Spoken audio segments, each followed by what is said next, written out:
পেঁয়াজ রসুন বাছতেছি আমি তেলে, সেটার জন্য আমি এই শাকটা বাগার দেব। এটা কি শাক একটু বলেন তো?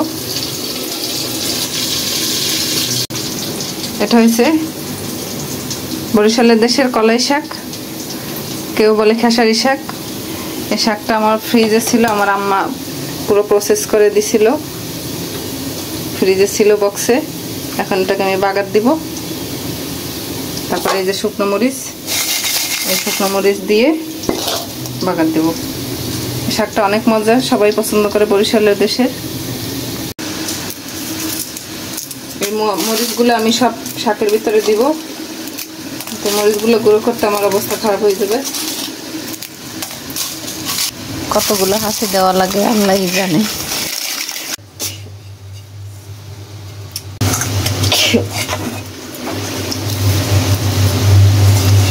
কতটা জাল হবে জানি না, আমি এরকম দিয়ে দিতেছি,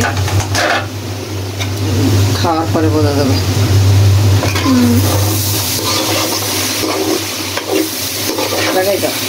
এই শাকটা আমার মা সিদ্ধ করে তারপরে ফ্রিজে রেখে দিছিল, পরে আমার জন্য নিয়ে আসছে। আমি এবার খাই নাই, মনে ছিল না আমার।